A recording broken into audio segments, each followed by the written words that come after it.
I'm Suzanne, the Digital Optimist. Welcome to my channel. Today, I would like to talk about what you should not ignore when you are launching a new website. You've redesigned your website, you've got all the copy, you've got a new brand, maybe you've revamped everything, yay. The copy feels strong, you're ready to launch, but there's one thing people consistently overlook. You probably know what I'm going to say, and that is, of course, the SEO. SEO is what determines if your site will actually perform. There is literally no point in having a beautiful website if you're not actually going to attract any new clients. When you're launching a new website, most people focus on the design and the copy. And don't get me wrong, I am not at all trying to imply that those things aren't super important. Obviously they are. But a lot of people ignore structure. So I'm going to list a few points here that I think are really important that even on brand new websites, I still see people ignoring. Heading hierarchy, page focus, internal links, meta descriptions, search visibility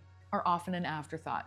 Don't let this be you. If those pieces aren't set up properly, then Google doesn't know how to index your site and you'll lose traffic. So the first thing we're going to talk about is heading structure. One of the tools that I use is called SEO Meta in One Click, and it very quickly identifies what the heading structure is on anybody's website. So if you look at your own website, then you click this button and it tells you what the heading structure is, and what it should be is one H1 heading and then H2 headings. Basically, it should be like a newspaper or a book. Your H1 would be your book title, and each page gets one and only one H1. You're telling people and search engines and large language models what that page is about. If you have more than one H1, that is very confusing for search engines. It's like having multiple titles for a book. Some websites I look at have 20 H1s. And the reason that this happens is because designers just use it as formatting. So maybe you want large text and you want it to really stand out. And the way to do that is with your nice little H1 button,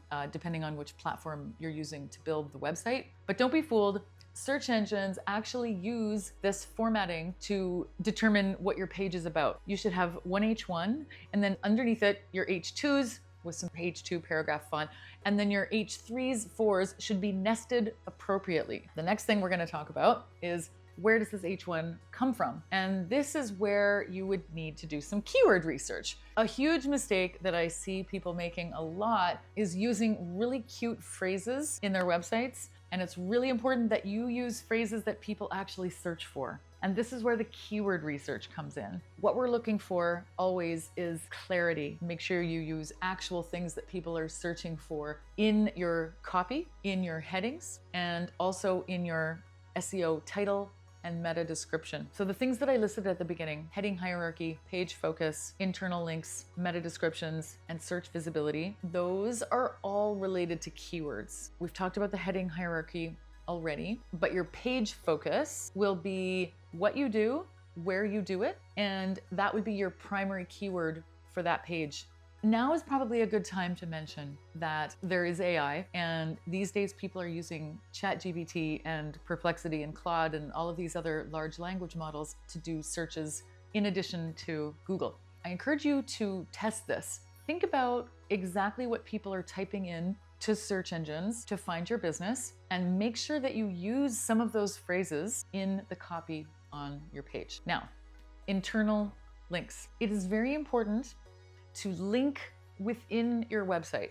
These are called internal links. So if you ever see somebody's homepage and they list their services, here's where we're located, here's a little bit about us, and here are our services. Those links to the service pages are internal links, and obviously that's good, but you don't want to just stop there. This is where blog posts start being really helpful. If you have a blog post, you always want to make sure that it links internally to one of your service pages. Make sure that every blog post that you post is relevant to your business and links back to one or two of your service pages that directly relate to the content of that blog post. Similarly, on your about page, or if you have a small team, you can link from each team member to their specific services that they address on the website. If you think about a spider web, you'll see a lot of different links holding the web together. This analogy is helpful for both the entire World Wide Web, as well as your little section of the web. The more strength you can have within your website,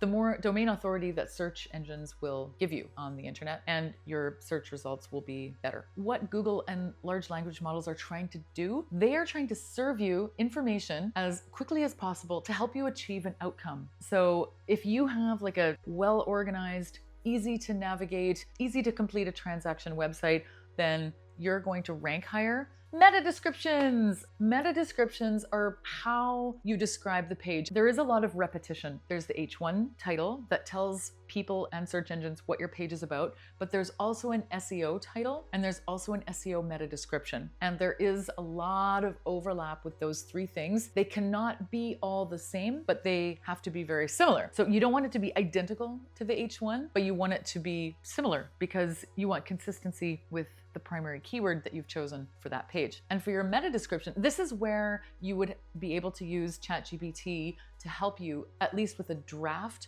for the H1, for the meta description, and for the SEO title. So you want your meta description to be that short little paragraph between 90 and 160 characters that is optimal for search engines, because that's what shows up on the search engine results page when people are searching. What you'll see in the search results are a heading, which is often the SEO title. Then you have those 2 lines of descriptions. That is very important. That is the meta description, and that is what you need to optimize for the results page, search visibility. And the magic is integrating all of these things with good design and good copy. It doesn't mean that your website has to be boring and that you build it completely for search engines. In fact, please don't. When you're designing your website and your copy, you keep in mind these fundamentals of SEO. I guarantee you it will pay dividends and you will get more traffic as a result because you are adding clarity and consistency to your offers, and it will make clients and search engines happy. A successful launch is not just about how your website looks. It's also about how it's structured. If you want your website to be found, not just admired, subscribe for more grounded and practical advice. And tell me, the last time you did a website launch, what did you focus on? Did you consider these things? Let me know in the comments. Stay optimistic, and I will see you in the next video.